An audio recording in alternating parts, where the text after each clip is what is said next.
अगला है, अगला क्वेश्चन है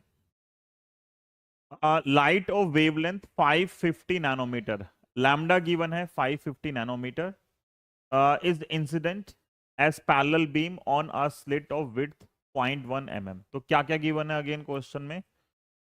लैम्डा है 550 नैनोमीटर, और ए कितना है? ए है 0.1 मिलीमीटर। जब पुट करेंगे सब कन्वर्ट करना पड़ेगा मीटर्स के अंदर, ये ध्यान रखना, ठीक है। और find the angular width and linear width of principal maximum. Principal maximum मतलब सेंट्रल मैक्सिमा। हमें सेंट्रल मैक्सिमा की लीनियर विड्थ निकालनी है और एंगुलर विड्थ फाइंड करनी है। पहला पार्ट ये है। और maxima in resulting diffraction pattern on a screen kept at a distance of 1.1 metre from the slit.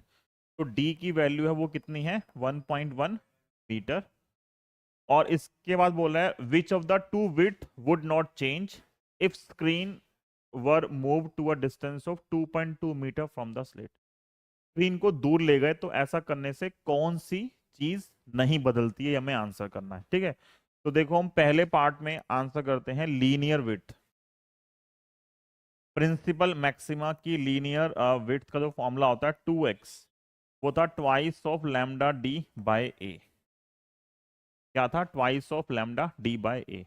सब दे रखा है, कुछ है ही नहीं करने के लिए। लैम्डा कितना है? 550, बस नैनोमीटर में है तो माइनस का 9। और डी कितना है?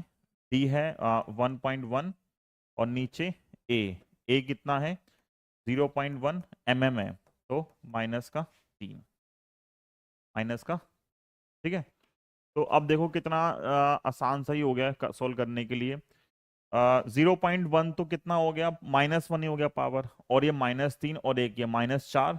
ये -4 ऊपर जाएगा तो क्या बन जाएगा? +4, -9 +4 कितना बच गया? -5। फिर देखो इस जीरो से ये पॉइंट कैंसिल। 55 का डबल कितना होता है? 110, ठीक है। इस जीरो से ये कैंसिल, तो ये भी कितना आएगा? 11, और 10 की बार क्या बची है? -5। 11 11 11 का स्क्वायर क्या होता है? 121। जीरो और 10 की पावर -5, आगे ले आओ सारी पावर, कितना आएगा? 0.4 है ना? 0 1 2 1 और मीटर, ठीक है। समझ में आ गया? तो ये मेरे पास लीनियर विड्थ आ गई। फिर मुझे निकालनी है एंगुलर विड्थ। एंगुलर विड्थ जो होती है उसमें डी नहीं आता, बस तो होती है ट्वाइस ऑफ थीटा, मतलब ट्वाइस ऑफ लैम्डा बाय ए, ठीक है। Lambda by A is angular width, centre के लिए डबल कर दिया, ठीक। तो क्या आएगा?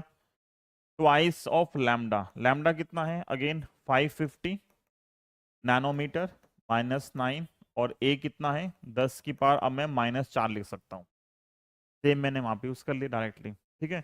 55 का डबल कितना हो गया? 110, एक जीरो पहले से है, और पावर क्या बचेगी? -5, दो और कम कर दी तो 11, और 10 की पावर -3। ये मेरे पास क्या आ गया? 2 थीटा।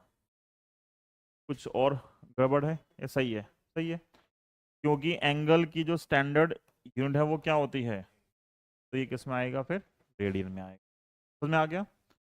आसान क्वेश्चन है। और कौन सी नहीं बदलेगी? देखो इस फॉर्मूले में डी आ रहा है, तो डी को चेंज करोगे तो लीनियर विड्थ बदल जाती है, और डी को बदलने से जो एंगुलर विड्थ है वो क्या रहती है? सेम रहती है। तो एंगुलर विड्थ पे, तो एंगुलर विड्थ पे क्या आएगा? एंगुलर विड्थ डी पे चेंज नहीं होती, तो वो फिक्स फिक्स रहेगा, बस लीनियर विड्थ बदलेगी और वो क्या रहेगी? सेम रहेगी, ठीक है। यहां तक समझ में आया?